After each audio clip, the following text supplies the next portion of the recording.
Is this a Super Bowl level roster? We've talked about the ultimate goal.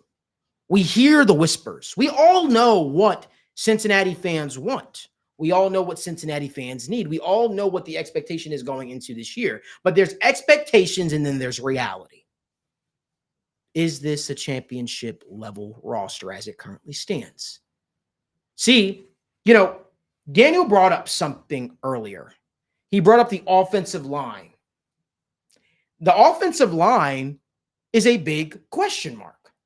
And I don't mean the two bookend tackles. I'm talking about the two guys that play guard. That's a question mark. That is a question mark. The defensive line right now, without Trey Hendrickson, without Shamar Stewart, is a question mark. And even with them, it's probably a question mark. But is this a championship level roster?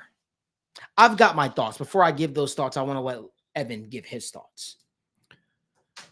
I think this is a roster that can win the championship, but I don't think that necessarily means that they're a championship roster. And to expand upon that a little bit, I think you look at some of the other rosters in the NFL, Eagles, maybe the Bills, though they're a little thin at corner.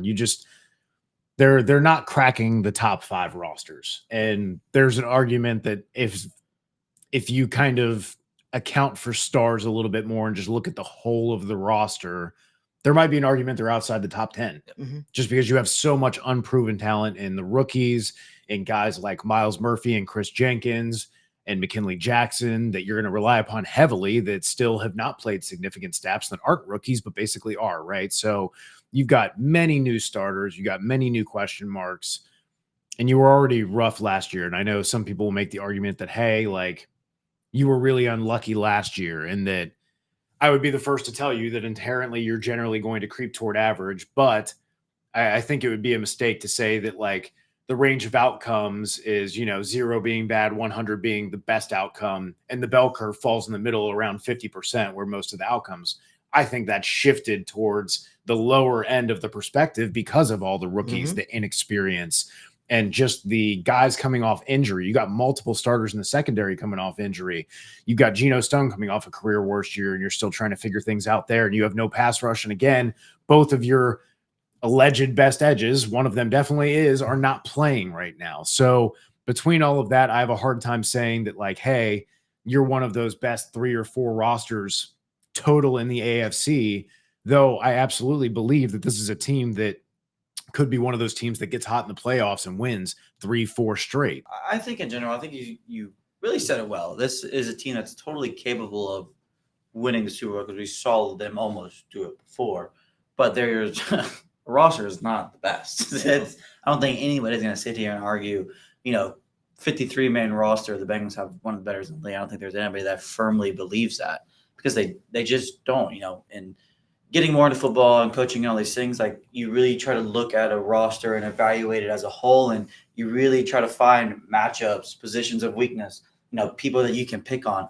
And the Bengals, unfortunately, have a ton of those. And that's the part where you're like, okay, yes, we have a really good top-heavy roster, but you have, like Evan said, you have guards that can be picked on. We have struggled with stunting the defensive line and picking that up for years, and that has always been something that has killed them. The secondary, has gotten beat on double moves time and time again. The big plays have been given up time and time again. There's so many ways that you can pick on the Bengals on both sides of the ball. That doesn't mean that Joe Burrow's not going to go over 400 yards and have us in a position to win the game, because that can happen no matter what. But again, when you're just truly evaluating the roster and everything, there are plenty of areas that teams like, I like our matchup here, there. They suck at this, they suck at that. Let's just do that for 4 quarters and hope Joe Burrow doesn't play absolutely perfect football from the time the clock starts to the time ends. And, as phenomenal as Joe Burrow is, to do that all year long and to win a Super Bowl is damn near impossible. Well, maybe he does it. Who knows? But who knows? Maybe the roster. There's just so many questions. There's so many things that are like, yeah, it could. Our secondary could be good. Our linebacker unit could be good. Our offensive line could be improved. But there's nothing from last year going into this year that you're 100% confident in being better. We want Al Golden to be a great defensive coordinator. That would be awesome. We want this young secondary to take leaps and stay healthy. That would be awesome. We want Miles Murphy, Joseph Asai to take these leaps. That would be awesome. but there's no definite answers on this team outside of the top heaviness of the roster. And if we're comparing the top 5 players on every team, sure, we can be up there and we can conversate, we can argue with anybody. But again, that's not how the game is played. You got a 53-man roster for a reason. All these people make plays. Your backups make plays. Your depth gets tested time and time and time again. And the Bengals are not suited to have sustained success over a large period of time right now. Yeah, just one final thing. I think you guys both said it great. That's kind of where I'm at with this is when you look at how the Bengals are going to do late in the season, they've done well late in the season. That's even with injuries, right? And that's even with a poor depth chart behind the starters at times. So I think that's the one thing that kind of should give Bengals fans hope. And once again, it is very, very rare that you have a top 5 quarterback on a team. It is very rare. A lot of teams go their entire 10, 15 years with a Jared Goff level, with a Tua level, with a Jimmy Garoppolo level. That is a ton of teams. So the Bengals have the X factor in Joe Burrow. But my struggle and I think my frustration is when you point at every team that's kind of, made the Super Bowl or even won the Super Bowl, they've got something that is their X factor. They have a unit, that is whether their offense is a dominant offense and they have an excellent defense coordinator, or the opposite, Eagles, right? A dominant defense with the offense with some question marks. I just haven't seen that yet. And I think that this Bengals team, it is going to be a learning on the fly especially for this defense. And I think that it is going to take a true work of art from Al Golden to really say, hey, get this defense right into the playoffs. Because once again, I'm sure we can all, say the same thing.